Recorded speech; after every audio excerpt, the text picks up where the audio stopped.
গুৰুদেৱ কালীচৰণ ব্ৰহ্মৰ আজি মানে অষ্টাশীতম মানে মৃত্যু দিৱস।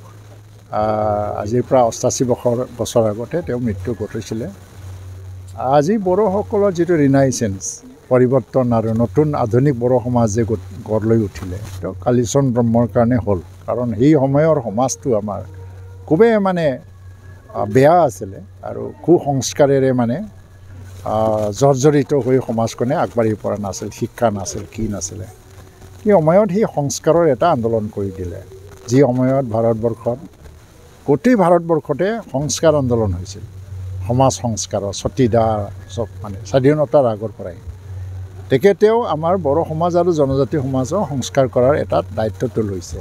তাৰ কাৰণে আজি এই সংস্কাৰ আন্দোলনতে ছাত্ৰ সংগঠন জন্ম হৈছিলে বড়োসকলৰ মাজত, আপচু নহয় অন্য ছাত্ৰ সংগঠন আৰু ট্ৰাইবেল সংঘ, ট্ৰাইবেল লীগৰ দ্বাৰা জড়িত হৈ পেলাই জনজাতীয়সকলৰ কাৰণে ছেপাৰেট ইলেক্টৰেট দাবী কৰিছিল। আৰু বড়ো সাহিত্য জন্মৰ ক্ষেত্ৰতো তেখেতৰ ডাঙৰ অৱদান। তেওঁ সেই সময়ত গুৰু সদৃশ সকলোৰে গুৰু আছিলে। তো আজি তেখেতে যিটো স্থাপন কৰি যোৱা বড়ো সমাজ, এই সমাজখন আজি আধুনিক আৰু গোটেই বিশ্বত স্বীকৃতি পাইছে। তো তেখেতৰ যিটো গুৰুধাম, ইয়াত মানে তেখেতক মানে কি হৈছিলে সমাধি কৰা হৈছিল, সেইটো আজি প্ৰায় মানে স্বাধীনতাৰ পিছতো কোনো দিন ডেভেলপ নহ'ল। মই এদিন আহিছিলোঁ, ইয়াত এই চিমেণ্টৰ কিবাও নাছিলে মানে লাহে লাহে কৰিলে। তো BTC চৰকাৰ আহিল আৰু আমাৰ প্ৰমোদ বড়োৰ নেতৃত্বত অহাৰ পিছত এটা চিন্তা চৰ্চা হ'ল যে এই শংকৰদেৱ আৰু বা আজি শংকৰাচাৰ্য এই ধৰণৰ ব্যক্তিক যদি আমি ভাৰতত আধ্যাত্মিক গুৰু হিচাপে আমি মানি চলোঁ, তো কালীচৰণ ব্ৰহ্মক আজি আমি সমাজ সংস্কাৰক আৰু আধ্যাত্মিক গুৰু হিচাপে মানি ল'ব নোৱাৰাৰ কি প্ৰয়োজন আছে, কি প্ৰশ্ন আছে? অসম চৰকাৰে মানি লৈছে, দিল্লীয়ে মানি লৈছে। সিদিনা বৰদফা উপেন্দ্ৰনাথ ব্ৰহ্মৰ প্ৰতিমূৰ্তি উন্মোচন হ'ল দিল্লীৰ গ্ৰেটাৰ কৈলাশত। তেতিয়া অমিত শ্বাহ ডাঙৰীয়া কৈছে যে বড়ো সমাজত দুটা ধৰ্মৰ কথা কৈছে, যে বাথৌ আৰু ব্ৰহ্ম। গুৰুদেৱ কালীচৰণৰ কথাটো আজি মনত আহি গ'ল সেই সময়ত তেখেতসকলৰ কাৰণে আজিৰ আধুনিক বড়ো সমাজ। তেনে ক্ষেত্ৰত ইয়াৰ সমাধিটো আমি ডেভেলপ কৰিব লাগে। তাৰ কাৰণে 5 কোটি টকা BTCৰ তৰফৰ পৰা ঘোষণা কৰা হৈছে আৰু 5 কোটিয়েদি ইয়াত এটা বাউণ্ডাৰী ৱাল হ'ব, তাৰ সমাধিটো মানে আধুনিক কৰা হ'ব, এটা আধ্যাত্মিক তীৰ্থস্থানৰ নিচিনা হ'ব ধৰ্মাৱলম্বী অকল ব্ৰহ্ম ধৰ্মাৱলম্বী ব্যক্তিসকলৰ কাৰণে। তো এইটো উন্নতি কৰিব লাগে। আৰু মোৰ ডিপাৰ্টমেণ্টৰ পৰাও মই ছয়েল কনজাৰ্ভেশ্যন ডিপাৰ্টমেণ্টৰ পৰা যোৱা বছৰ ইয়াৰ আগত ইয়াত পালি যিটো এটা নদীৰ যিটো সৃষ্টি নদী আৰু যিটো খহনীয়া যিটো দেখিবলৈ পাইছোঁ, ৰাইজে কৈছে যে সমাধিটো গুচি যাব। সেইকাৰণে মই সেই সময়তে এটা কথা দি গৈছিলোঁ, এতিয়া প্ৰায় 50,70,000 টকাৰ এটা ইৰ'শ্যন কণ্ট্ৰলৰ প্ৰজেক্ট অলৰেডি ছয়েল কনজাৰ্ভেশ্যনত ধৰা হ'ল, টেণ্ডাৰ ফাইনেল হ'ব গৈ আছে, চেংচন অলৰেডি হৈ গ'ল। আৰু তো আজিৰ দিনত সেইকাৰণে মই ইয়াত আহি পেলাই ইমানেই গৌৰৱ এনাৰ অনুভৱ কৰিছোঁ যে কিবা এটা কৰিব গৈ আছোঁ। আমি কৃতজ্ঞ বড়ো জাতি হিচাপে আজিহে আমি ক'ব পাৰিম যি মানুহে মানে উদ্ধাৰ কৰিছে বড়ো সমাজক।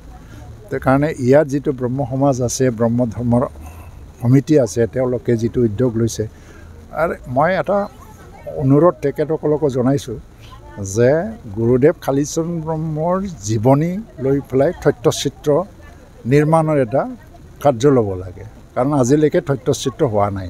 শ্বৰ্ট ফিল্ম কৰে না ডকুমেণ্টাৰী কৰে, তথ্যচিত্ৰ ল'ব লাগে আৰু ৰেজিষ্টাৰ্ড ফিল্ম প্ৰডিউচাৰসকলৰ দ্বাৰা কৰিব লাগে, নিজে নিজে কৰিব নালাগে। নহ'লে আৰু ফিক্সাৰ হলত প্ৰদৰ্শন নহ'ব এইটো যদি ৰেজিষ্টাৰ্ড মানে প্ৰডিউচাৰ নহয়।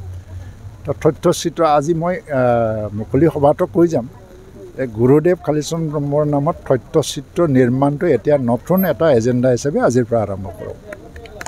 কৈছে যে আদৱানী যিহেতু ইয়াতে কৰিবৰ কাৰণে ভূমি ইতিমধ্যে প্ৰদান কৰা হ'ল, তাক লৈ কিন্তু দেখা গৈছে যে আপোনালোকৰ বড়ো সমাজত বড়ো জনগোষ্ঠীৰ মানুহখিনি আন্দোলন কৰিব লগা হৈছে। ইয়াৰ আঁৰত কি ক'ব আচলতে? নাই, আন্দোলন কৰাত কোনো কথা নাই। কাৰণ ইণ্ডাষ্ট্ৰী বহালে কাৰোবাৰ মাটি যায়, কিবা যায়, এইবিলাকত তেওঁলোকৰ ক'ব লগা কথা থাকে। আমি শুনিব লাগে কথাটো।